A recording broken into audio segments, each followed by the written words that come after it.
Alright, so here is the 2012 GMC Sierra. Our little project today are these filament bulbs. They are being replaced. So these are the stock ones that came with the truck. I wanted to get some nice looking LED ones in here instead. So our friends from Lasfit, these guys right here, were so kind to send me a pair of reverse lights, some LED ones that should look quite nice in this truck. So I'm going to go ahead and open this thing up and have a look at what we got.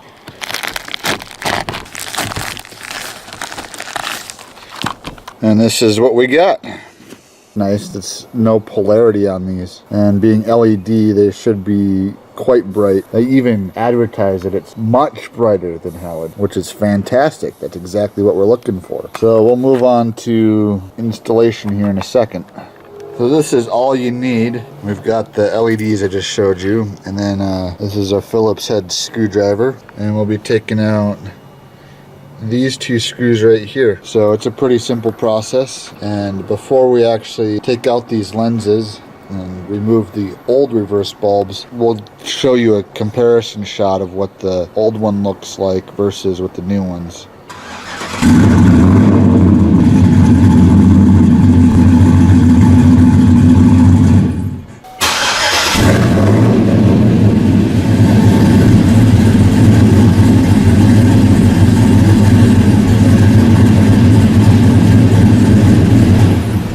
So that's what they look like with the incandescence in there. Unfortunately, we don't have the time or opportunity to do it at night, so that's the next best thing. The next step is to go ahead and take those screws out and swap out the incandescence with the Lasfit LEDs.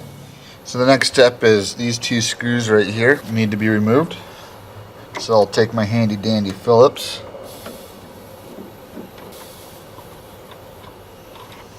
And just simply unscrew them.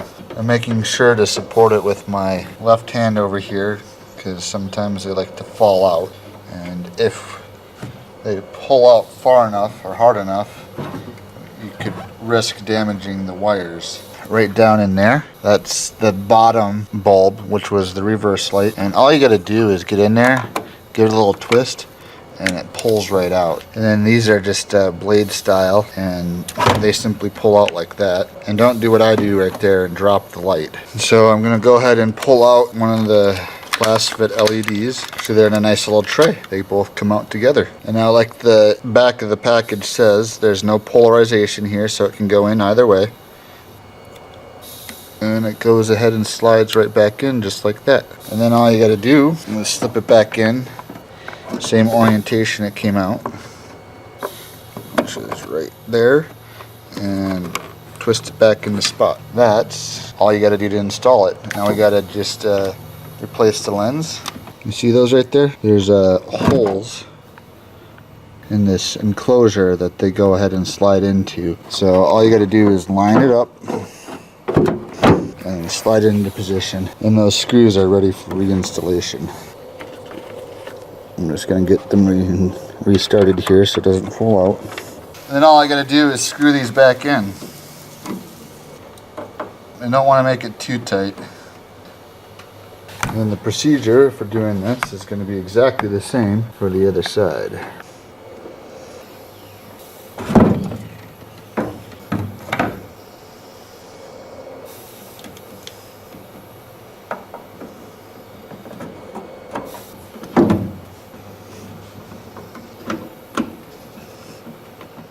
Alright, so the package is empty, which means we've got the Lasfit reverse lights installed.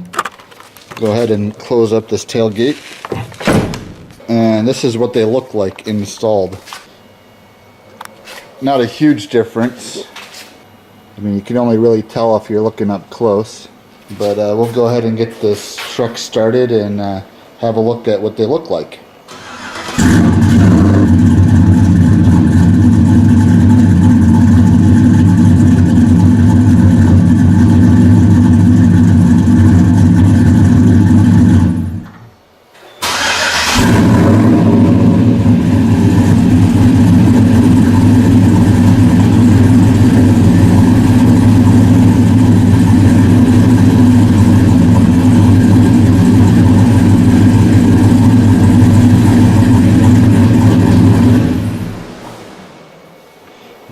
that we've installed them and demonstrated how well they work, I'm quite pleased with the job that they do. You can see that the light actually fans out quite a bit further from the stock bulbs, about 2 feet further, so your range of view when reversing at night is going to be that much further. It's definitely a worthy investment, especially for driving at night, or even towing at night. Any of those delicate maneuvers reversing, especially in a truck with this terrible of a turn radius, it's essential to see where you're going. So I'd say it's a very worthy investment for a vehicle like this.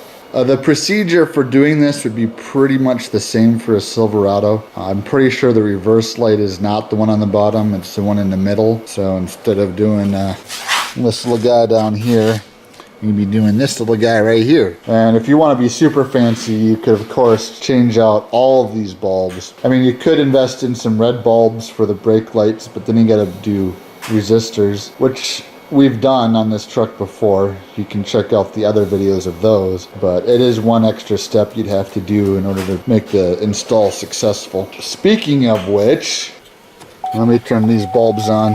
Now, if you look at my turn signal bulbs, if anybody's got any switchbacks that they want to go ahead and have me try and install on, that'd be great. I've already got the resistors installed, so I just need the bulbs. But these ones are garbage. This top one up here, we've got a half a row that's burnt out. This one doesn't even work.